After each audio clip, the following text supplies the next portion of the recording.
Pozdrav dobri ljudi, dobrodošli u moj novi video i u moju školu bodybuildinga, ja sam Viktor. U ovom videu pričat ću vam o treningu sa slobodnim opterećenjem, to jest živim tegovima i treningu na savremenim mašinama. Spomenut ću i zašto se koriste gume, kao što sam ja okačio tu na šipku, i lanci.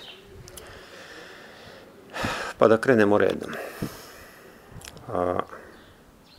Početnik koji tek krene u teretanu i prvi put izvodi vežbe sa slobodnim opterećenjem, njemu tegovi jednostavno šetaju, ljuljaju se, pokreti su mu nesigurni. Na primjer, kada izvodi jednostavnu vežbu kao što je bench press, njemu tek beži čas levo, čas desno, čas mu jedna ruka ide brže, druga sporije, pa gore, dole, on se bori da ukroti taj tek i jako puno energije rasipa. Znači tu moraju mnogi stabilizirajući mišići da se uključe, da stabilizuju taj tek. I ti početnici, većina njih uopšte se ne koncentriše na mišić koji treniraju, već se koncentrišu na pokret, da pravilno izvedu kako su im pokazali ili kako su vidjeli da to treba da izgleda. Znači iz tačke A u tačku B što pravilnije da izvedu pokret. A mind-muscle connection to dolazi tek kasnije kada oni usavrše svoje pokrete. Ti početnici, što im je taj pokret vremenom bolji i bolji, znači oni usavršavaju pokret, postaju sve jači i jači. I u početku početnici jako brzo, znači rapidno jačaju. Čak brže im se povećava snaga nego mišićna masa. A to je upravo zbog toga što se uspostavlja ta nervno-mišićna koordinacija i pokret postaje efikasniji. Uz mnogo manje napora oni savladaju tu težinu.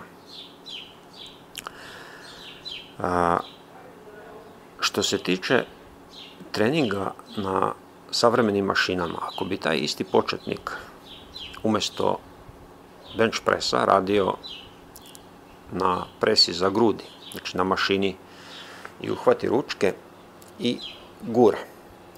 On ne mora da razmišlja o tome da mu tegne beži levo, desno, gore, dole ili... Njemu je pokret na savremenoj mašini vođen. Znači mašina mu vodi pokret. I on u toj situaciji može više da se koncentriše na mišić koji trenira nego da razmišlja o pokretu. I kako će da vodi pokret i to. Dok, što se tiče iskusnih vežbača,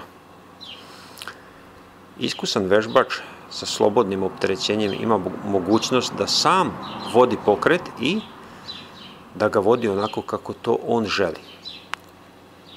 Znači, dok je na savremenim mašinama pokret vođen i tu nemate neki izbor, iskusni vežbači sa slobodnim opterećenjem sami vode pokrete kako to oni žele da što bolje pogode mišić. Čak ako rade sa jednoručnim tegovima mogu da rotiraju zglob kako oni žele tokom vežbe.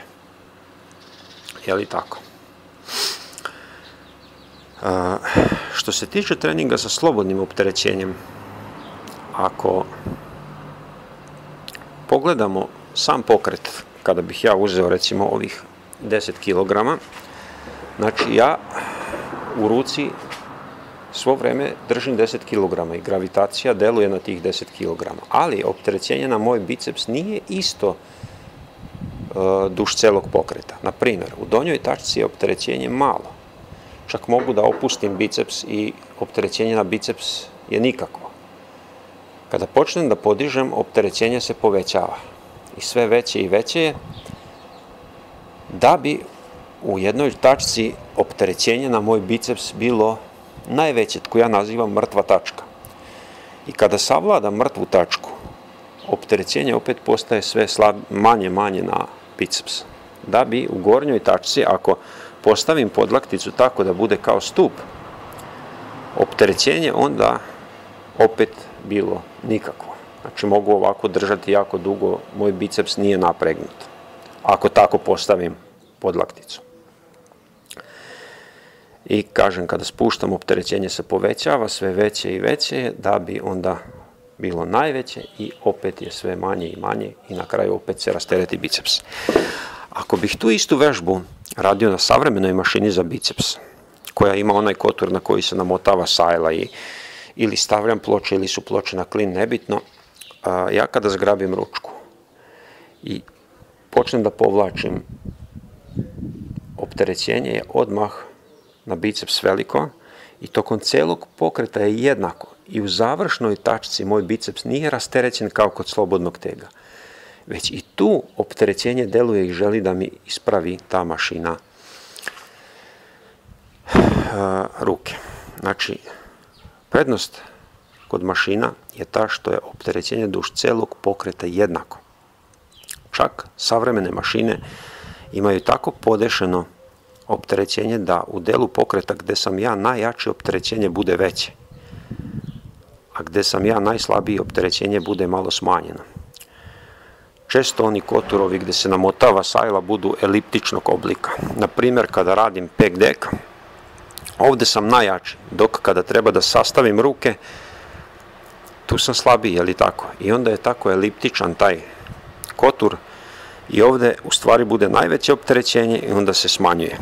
I time se postiže da ja duž čitavog pokreta jednako opterećujem vežbani mišić.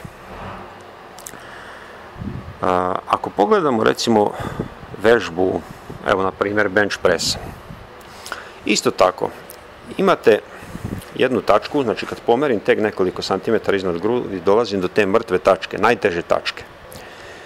I tu sam ja najslabiji, tu mi je najteže. I kada savladam, kad prođem tu mrtvu tačku, dalje je sve lakše i lakše i mogu da ispravim ruke. Je li tako? Gume i lanci služe da bi taj deo pokreta, gde sam ja najjači, učinile težim. Evo pogledajte kako izgleda kada treniram sa gumama. Stavit ću ovaj diktafon ovde da me čujete bolje.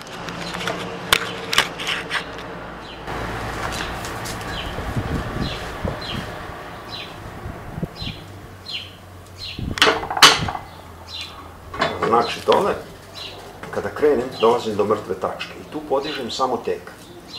Kada prođe mrtvu tačku, na scenu stupaju gume i otežavaju mi pokret.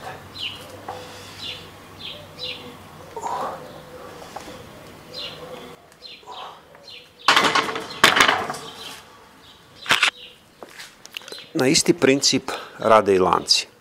Kada okačite lance, jako puno karika je na tlu kada ja spustim teg. Međutim, kako podižem teg, sve više i više karika se podiže sa tla i težina je sve veća i veća koju ja podižem. Isto kao i sa gumama. Što više podižem, gume su jače napete i opterećenje je veće. U stvari, znači, cilj guma i lanaca je da mi pokret učine težim u onom delu gde sam ja najjači. I za kraj ovog videa predložit ću da pokrenemo jednu debatu u komentarima. Napišite šta mislite, da li je bolje da početnici koji tek kreću, znači da oni počnu da treniraju na savremenim mašinama, da ne moraju da razmišljaju o pokretu i kroćenju tega, da li je to bolje, a tek kasnije da uključe slobodno opterećenje, to je živi tek, ili je bolje da početnici krenu sa slobodnim živim tegovima i da uče odmah od početka kako treba pravilno voditi pokret na taj teži način, a tek kasnije da ubace mašine. Znači, slobodno napišite šta vi mislite i ovim bih ja završio ovaj video, a mi se vidimo u sljedećem videu gdje ćemo pričati o